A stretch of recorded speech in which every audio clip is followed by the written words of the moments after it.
there, this is Anna Leggett from Love Brain Reset, and today I want to introduce my guest, Miriam Gauci Bongiovanni. Miriam lives in Malta, and she is a holistic life coach, a certified holistic life coach, and mind-body practitioner, and she specializes in chronic pain. And I'm really happy to have you here today, Miriam. So thank you very much for joining me. Thank you. Thank you so much for having me, Anna. It's a real pleasure, and the topic of chronic pain is what we're going to be discussing today, and how you help people. You've got a story, a backstory yourself, about your own pain journey, but you also specialize in helping people with chronic pain and getting out of that.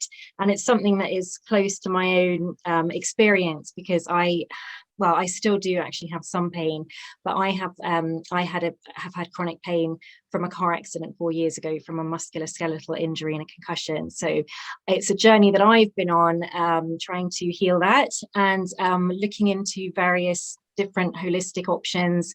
And so the techniques and the kind of approaches that you use are things that I have come across myself. So I know that they're very, very effective.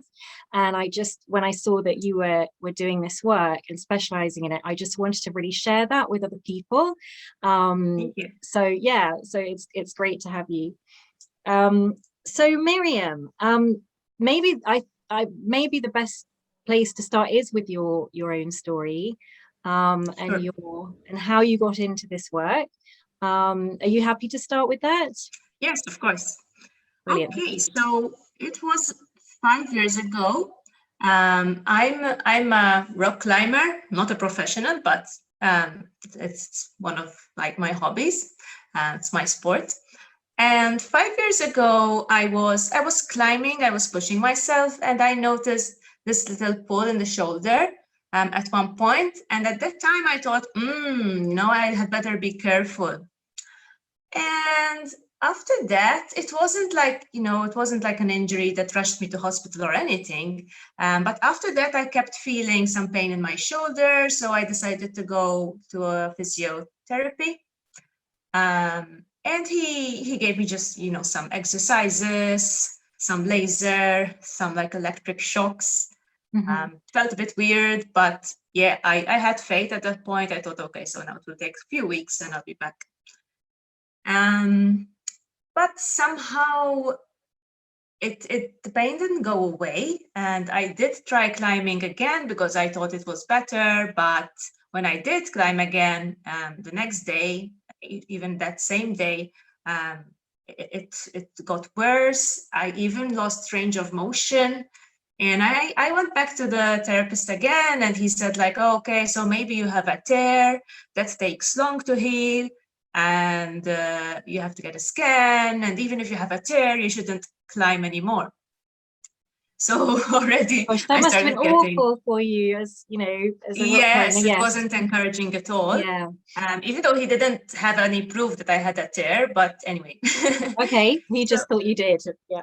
Yeah. So I went for a scan, and I didn't really have a tear. But still, my shoulder kept hurting, so I booked an MRI, and the MRI actually showed a Hegel lesion, it's called. It's not so common. It's basically one of the ligaments under the shoulder is torn off. And they said that I would need surgery for that, so I booked surgery. Wow. Now, in the meantime, I wasn't very happy. Like several months had passed since I had last climbed, and I couldn't find like an alternative sport or hobby. And I felt very lonely because I was also working from home. So like rock climbing had been also like my social life as well. Yeah. And it wasn't the same if I just went out for a walk or run on my own, So you were, yes, it was your social work where you met your friends and did all that together. Exactly. Yeah, sure. So I missed it terribly. And the other thing was that I was really afraid of the surgery. I had never had surgery before, and I was afraid of the anesthetic in particular. So I think it was like 4 days before, something like that, or a week maximum before the surgery, I woke up and I got this pain in my leg. It was quite intense. And by the end of the day, it had got worse. By the next day, I got it in my other leg as well. Wow. So I had like piriformis syndrome, sciatica pain, leg pain. I could even see like my muscles moving like visibly. So I was practically in spasm. Wow. I canceled the surgery because I thought like, this is much worse than my shoulder. I have to handle this first. Yeah.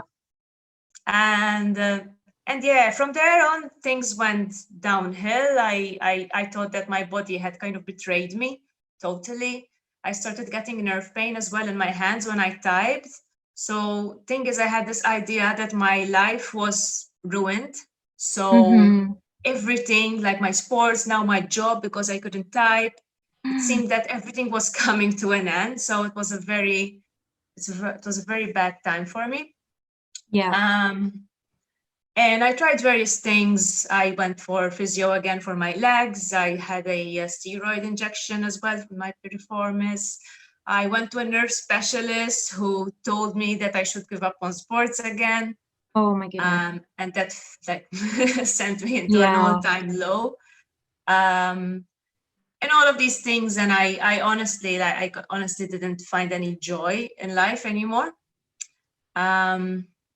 So it was just the pain was just kind of spreading and just yes, exactly. taking so over, I thought there was something wrong, really serious. wrong with me. Yeah. And that no must one have could caused so find much out what it was. anxiety. Yeah.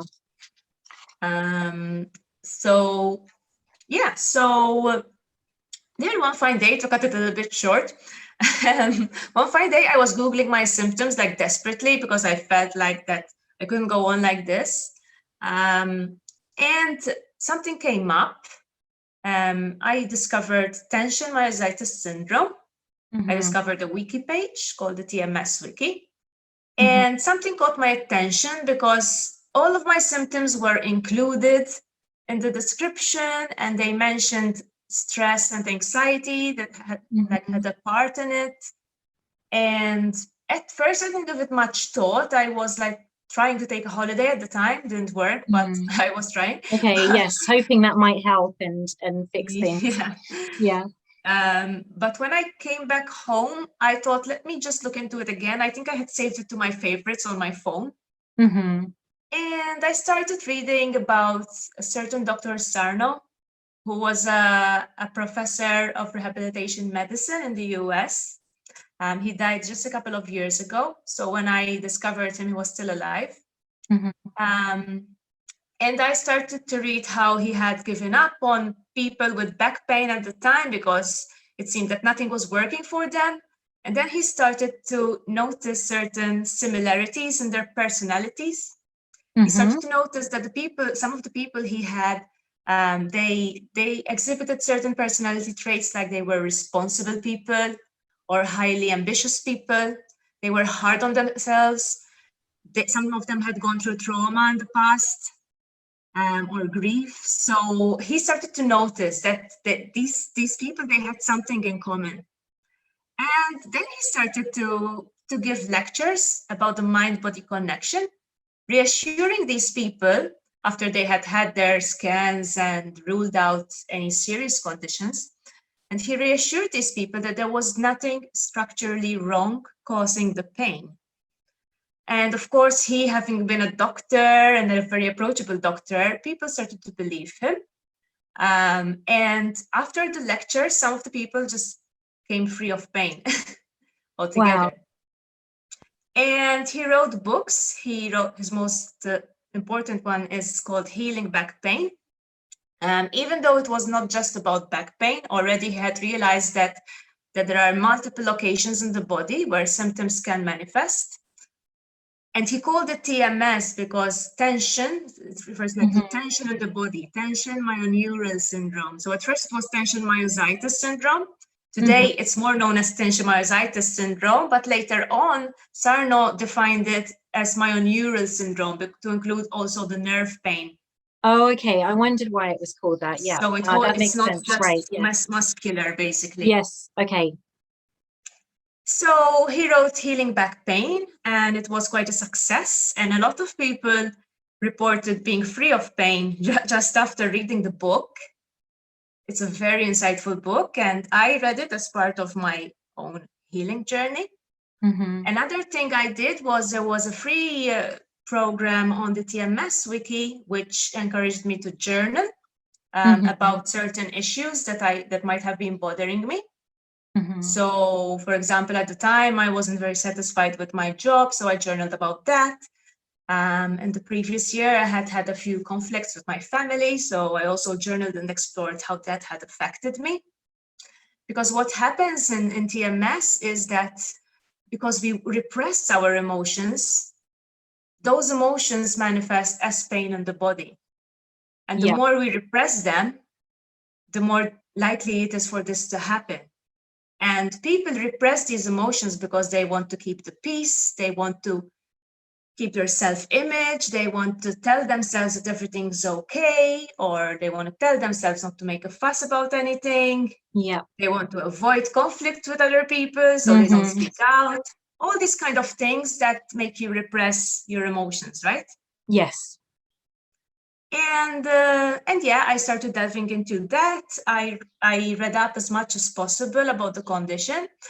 And I was so desperate, and I think this is why I had such a successful recovery, that I gave it my all. I suspended my beliefs, so to speak, to, I said like, okay, in the next 6 weeks, I'm going to do this, and then we'll see what happens.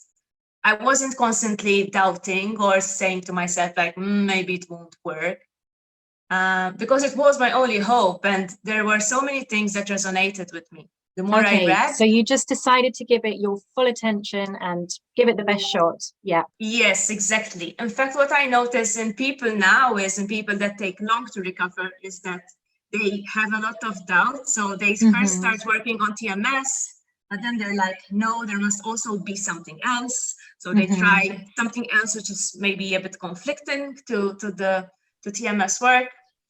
But in my case, I think I had already tried so many things, and there were so many coincidences, like the fact that I had pain, for example, on both sides of the body. It doesn't really make sense structurally, because like both sides of the body are connected to different nerve pathways. Okay. And the more I read up, the more I realized how much sense it made. Yeah. So you were really believing it. You were really, Exactly. sure this sounds great. This sounds Which like the is answer the challenge that I've been today, looking for. because a lot of people will reject it at first.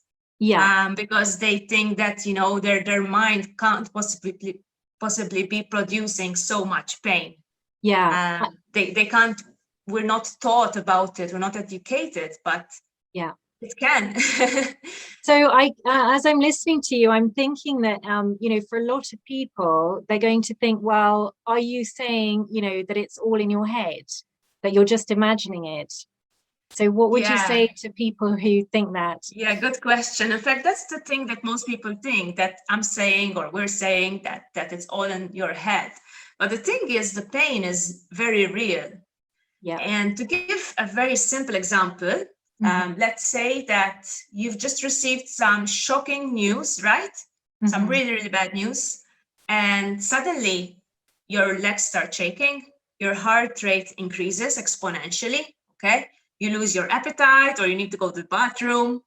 So all of these things are actually physical changes that result from an emotion, from the shock, from an emotional experience. Right? So it's the same with your muscles and your nerves. Your stress levels, anxiety can cause changes in the body that cause increased inflammation, tension in the muscles, okay? So I think the analogy of the heart rate is like easier to understand, because we all know that if we're in shock, our heart will change its rhythm, right? Yes, absolutely. The blood pressure might increase. And these are all physical changes. They're not in your head. I mean, if you measure your heart rate, you will see that it really increased. It's not in your head. Yes, they're very real. It's very real. The emotional effect and then the physiological effect. There's a very clear connection there in those. Exactly. circumstances That's why you're you can't describing. separate the two. Yeah. And even when you're happy, it's the same thing. I mean, a lot of us can remember like having butterflies in the stomach when we're exciting. I mean, that means there's really something physically going on due to an emotional experience. And this is the best way to understand TMS, that just like, you know, the muscles, the nerves, everything can be affected by your emotional state. And if that emotional state is rooted in fear, in frustration, negativity, and dissatisfaction over a long period of time.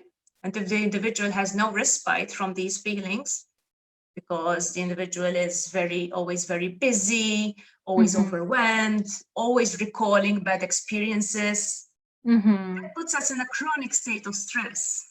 Yes. And the less we recognize these stresses, the more we try to push them away and keep going and push through, the more we repress them, the more likely it is to experience symptoms in the body.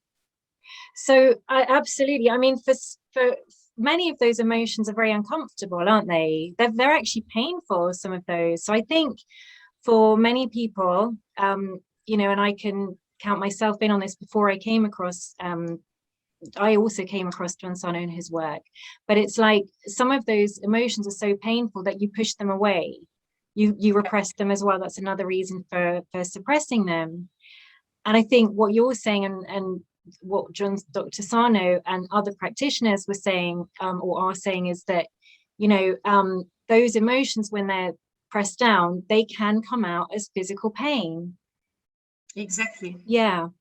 And it's all about educating people that this is possible and this is even normal, you know, you're not going crazy. Yes, and it happens in a lot of people. But the thing is, in a lot of people, you know, I mean, a lot of people experience TMS, almost everyone, okay, when they're going through a bad time.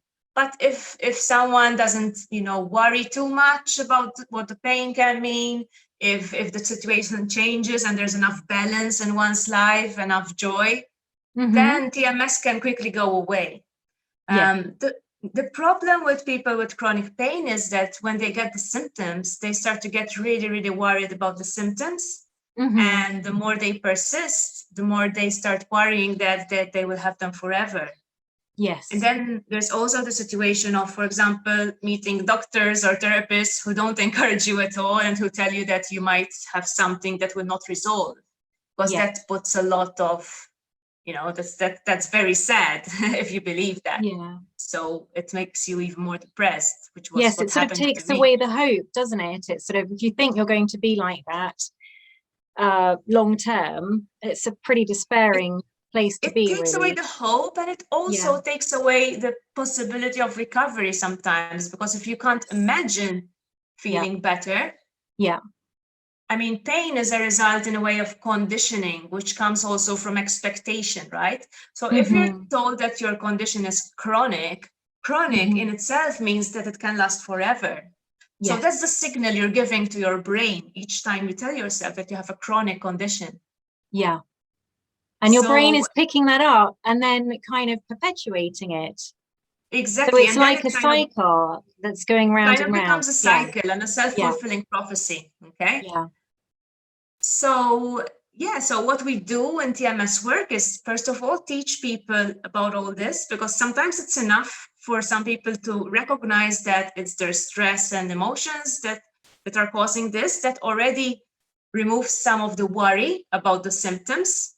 Because for as long as you keep worrying about the symptoms, the pain will persist, because you will keep monitoring the symptoms, and in that way you will keep even unconsciously expecting the symptoms. A lot of people are afraid of movement and physical activity as well. So they're afraid of making the symptoms worse by movement. And that can also become conditioned in the body. So if you're, let's say, like if you're doing an exercise and you fear that it will cause pain, you're going to do it in a little bit of tension, and you're going to be looking out for the pain, right? Yes. And that becomes a self-fulfilling prophecy sometimes. You know, if we do something in fear, and it's more likely for us to get a flare-up later on. Yeah.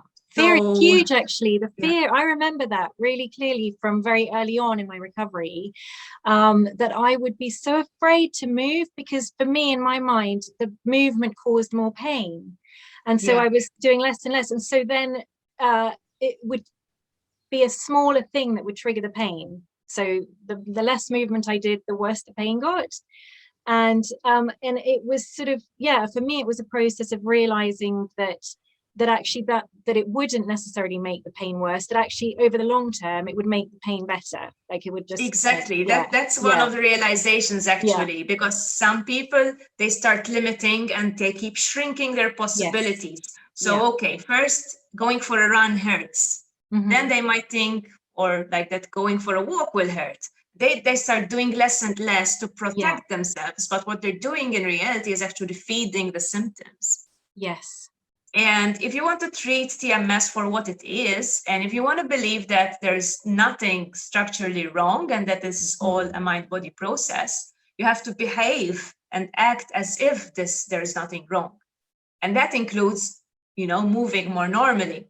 That includes not being afraid to move, because otherwise there's going to be this conflict. And this is one of the things that I help a lot of clients with. It's a conflict in one's mind. So yeah, on the one hand, they know that they have TMS. On the other hand, they're still afraid that their symptoms will get worse with movement, or they're still avoiding doing certain things. So there's a conflict there. yeah, And yeah, it's all about, in the end, like TMS is all about going all in with Sarno's teachings. And in one of his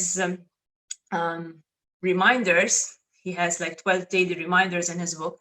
In one of his reminders, he says like, there's nothing physically wrong, so you have to resume all physical activity, even the most vigorous. Because if you're still afraid to do something, if you're still afraid to move, there's still that fear, there's still that thought that your body might be broken, so yes, to speak.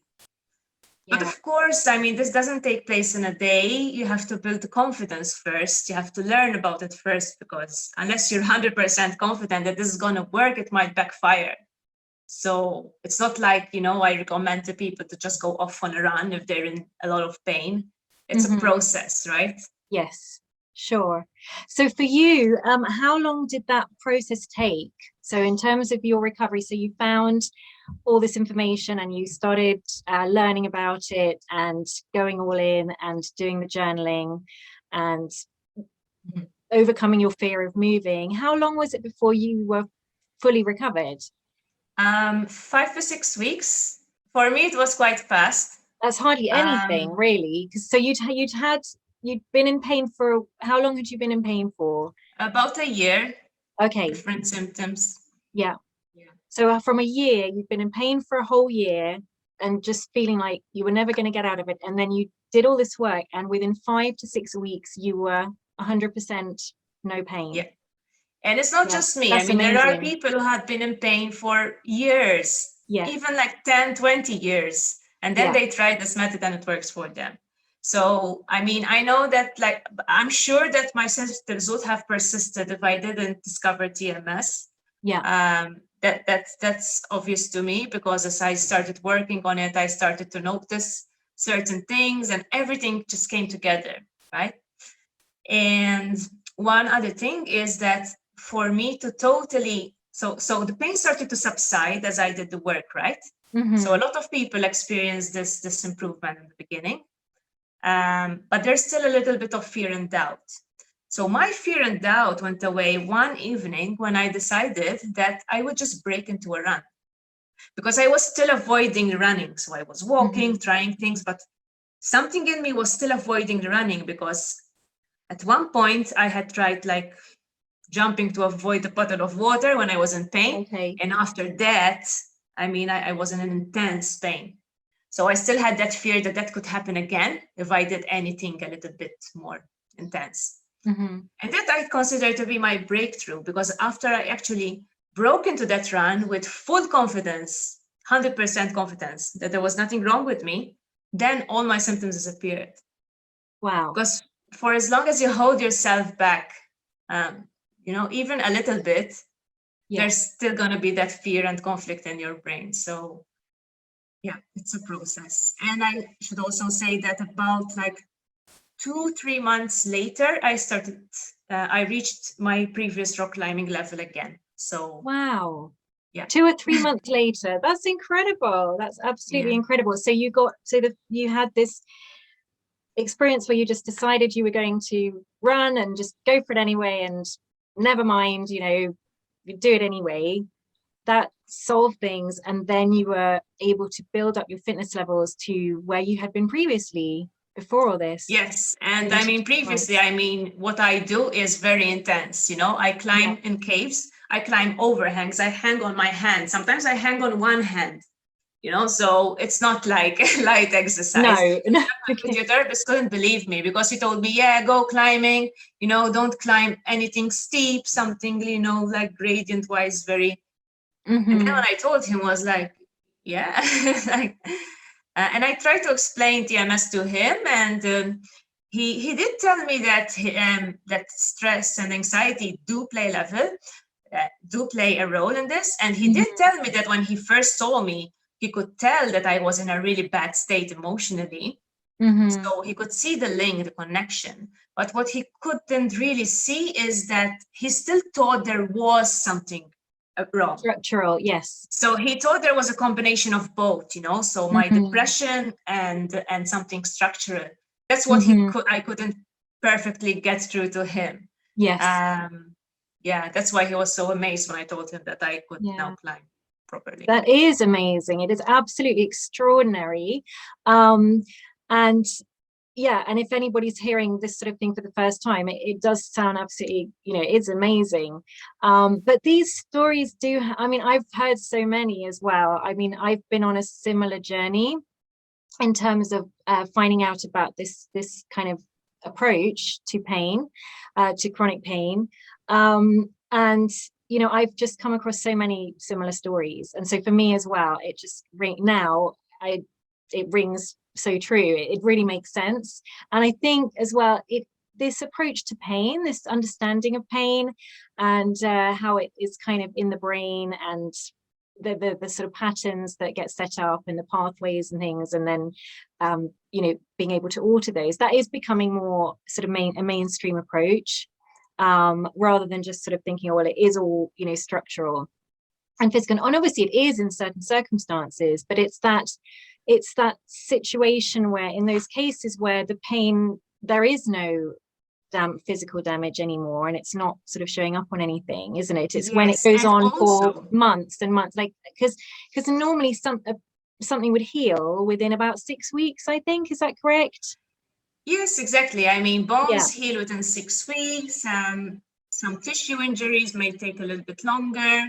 Yeah. And the thing is, now that you mentioned damage, this is one of the problems, because some people and doctors think that just because they can see something that's not quite perfect on MRI, like for example, a herniated disc, they think that that's to blame for the pain. When in reality, no, none of us are perfect. We all have these structural abnormalities, but they don't need to hurt. They are incidental findings in most cases. You want a reason for your back pain, you get an MRI, and they find a little bit of a pinched nerve, and they say, this is it. But I mean, back injuries might hurt when you actually, have the injury, but it doesn't make sense for it to hurt a year or two later. It just and this is something that we're not educated about.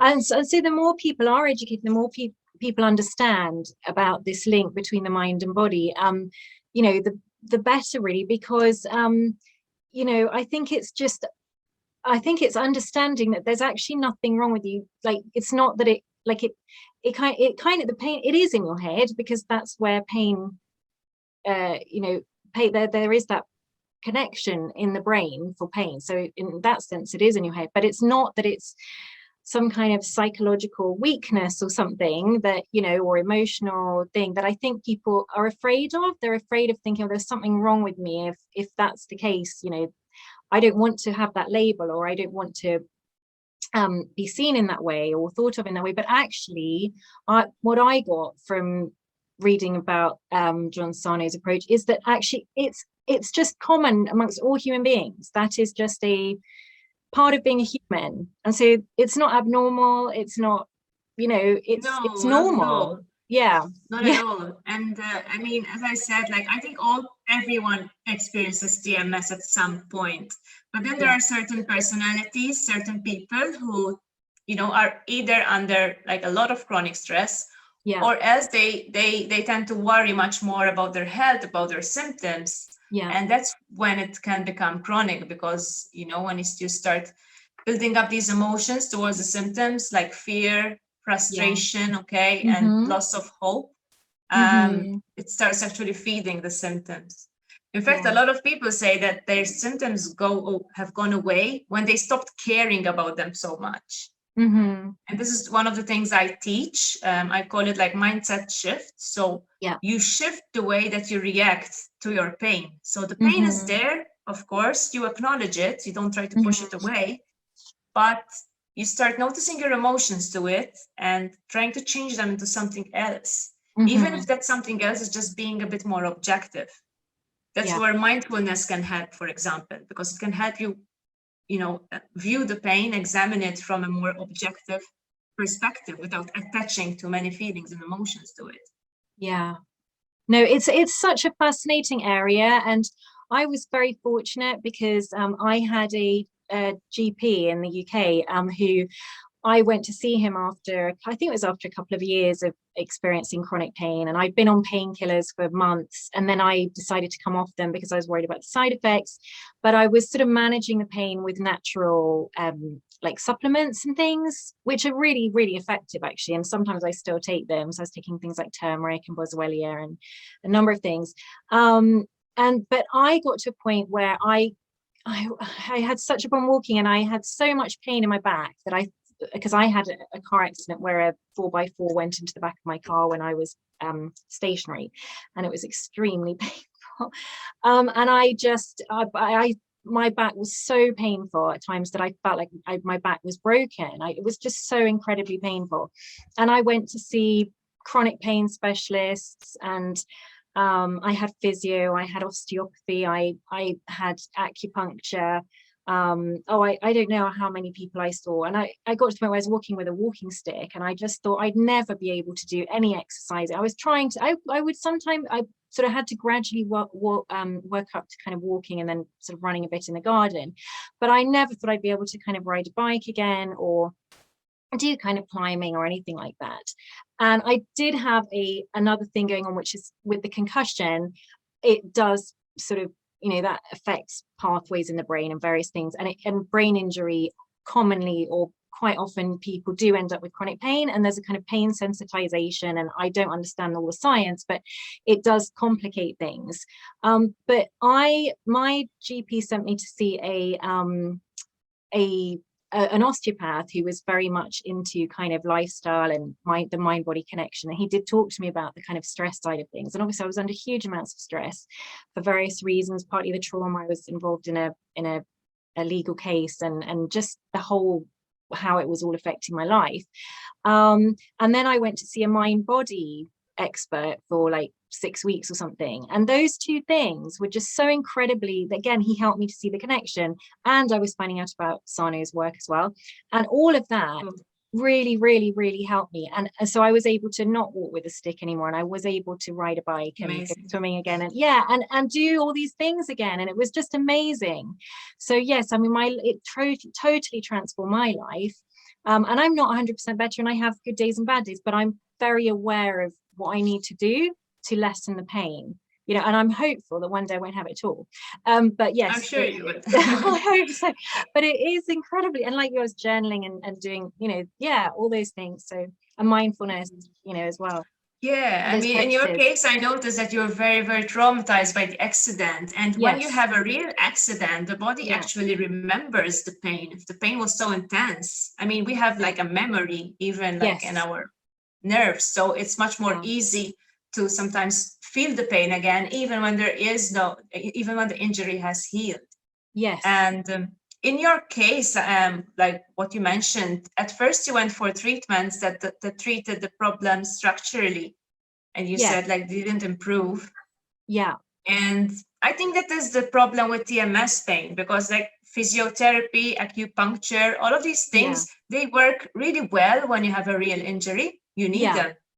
But when it's not a real injury, what you're doing is actually sending the wrong message to your brain. So as you're doing the physio, you're telling yourself there's something wrong that I have to improve. Yeah. And that's why a lot of people get stuck, because they're constantly sending the wrong message that their body is still broken. I think that's the thing. And I think obviously initially I did have the injury, and it was helpful. Those things were helpful, and they would be helpful temporarily, and they got me to a point. But obviously when it started persisting beyond the normal healing process, by that time, then it's, you're in, and there was nothing structural. I had a really, a full kind of MRI scan, and nothing showed up, and I couldn't believe it. I was just like, I was so convinced that there was something structurally wrong, and there was nothing showing up. So, and the thing is, a lot of people are so convinced there's something structurally wrong that they keep looking and looking for a diagnosis. Because the painful truth is that it's easier for you to accept. It's easier for you to blame your pain on something external to you. It's easier to make that connection.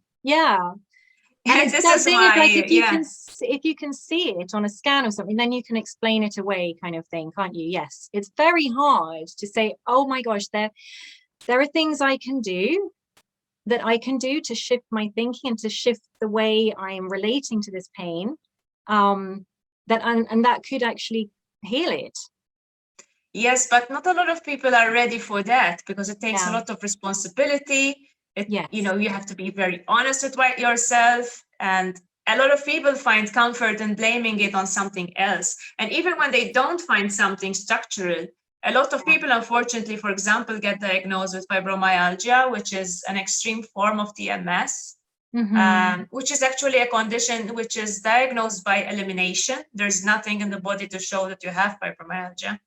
But having had that diagnosis, they can still blame it on a condition. They still think they just got fibromyalgia. But you don't just get fibromyalgia. I mean, a lot of people know that, there was a lot of stress and anxiety preceding it. Yes. And a lot of people have found relief or total recovery by treating fibromyalgia as TMS.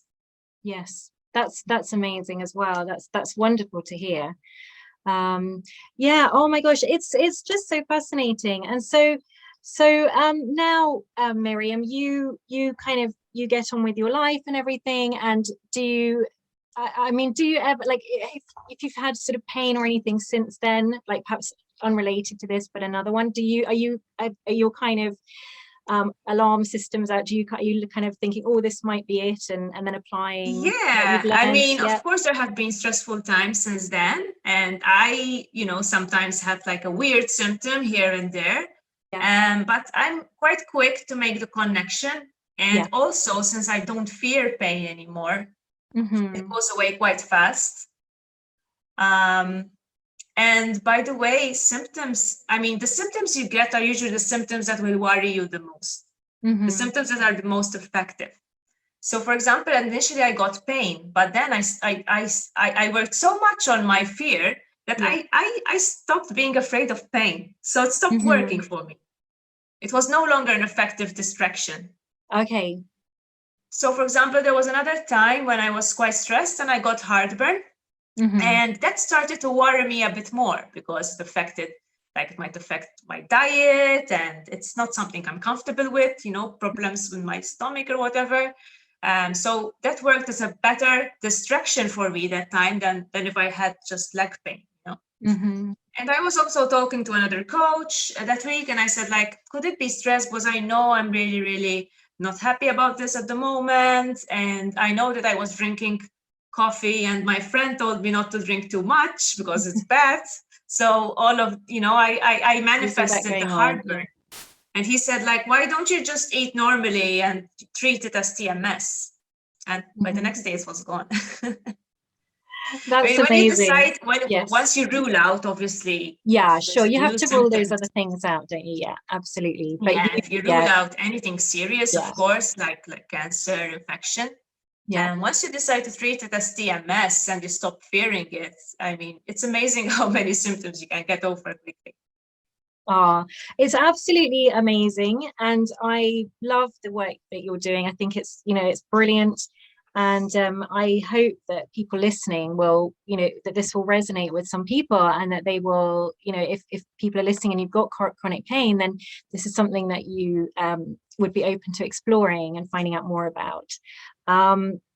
So let me just ask you, Miriam, so you're obviously working with people now with this approach, and so if somebody wanted to work with you, what do you offer, and how do they contact you? Let us know. At the moment, I offer coaching sessions. Okay. Is that one-to-one coaching sessions? It's one-to-one, yes, okay, because everything, everyone's journey different, is different, and everyone's situation is different. But in the sessions, we usually go through the stressors, the anxiety that the person is going through, and also the way the person is reacting to the pain, and any conflicts or doubts that are interfering with recovery. It depends on at which stage the person is. Like if a person has never heard about TMS, there's going to be a little bit more education, okay, and more.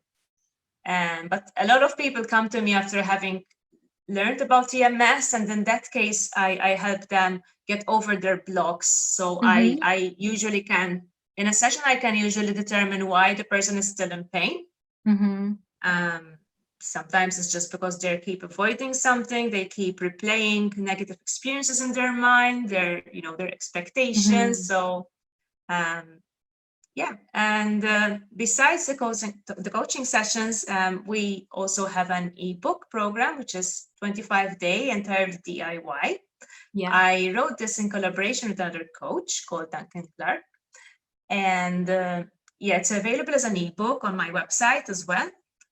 And we go through various aspects of TMS in a way that's very easy to understand. And after every day, there are some exercises. So it's not just about learning about it, but it's also about applying it into your life, because that's where a lot of people get stuck as well. They know all about it, but they're not behaving in a way that reflects, the teachings. So, and that takes time, and just putting it into action and doing it regularly. Yeah. For example, like one of my clients, I'm sure she wouldn't mind my mentioning, but she was convinced she had TMS, but she was always preparing like sandwiches in the morning because her pain always got worse in the evening. But by doing that, what she didn't know was that she was always plotting against the pain. She was avoiding things that she thought or believed will make the pain worse. So she was stuck in the cycle of conditioning of pain being better in the morning. So she does everything in the morning. So in the evening, she can just relax and avoid getting into much pain. So it's all these avoidance and these habits that people have to change, because you have to learn how to behave, act, and feel as if there's nothing wrong with your body. Otherwise it's kind of reinforcing it. But as you say, it's not something we've learned or that we're taught, and it's really quite an alien concept to many people. But just by training yourself, learning about it, perhaps seeing someone like yourself or following a program like the one you've got or reading the book or whatever, that is going to make a huge difference potentially to somebody's life, quality of life, because pain really kind of, I don't know, it diminishes your quality of life so much. So really helping people to get back to doing the things they love and functioning as best they can. So so that's wonderful, Miriam. And so so you have a website, don't you, where people can find out more and contact you? Yes, and I also have some free resources on the website, and even for subscribers, they will get the first chapter for free as well of the program. And it's called painoutsidethebox.com. Okay, that's painoutsidethebox.com. Yeah, brilliant. So if anybody is interested, from there, they can also send me an email and also get a session, buy the ebook. So yes, it's all there. It's a very comprehensive website. So so that's brilliant. And are you on social media as well? Yes, I have a Facebook group. Yes. It's called Freedom from Chronic Pain, TMS. I think it's better to post the link because it's a bit long. Yes, we'll do that. We'll post the link, definitely. Yeah. Okay, that's great. So thank you so much, Miriam. It's been a pleasure to talk to you. It really has. Thank you, Anna. It's always a pleasure for me. Yeah, it's been great. And thank you so much for sharing. And you are, you're so knowledgeable and you're so passionate about it as well. And that really does come across. So it's great. And I wish you all the very best with continuing with this work and helping many Thank you. people. All right, Miriam, Thank you, take Anna. care. I Thank wish you you all the very much. best.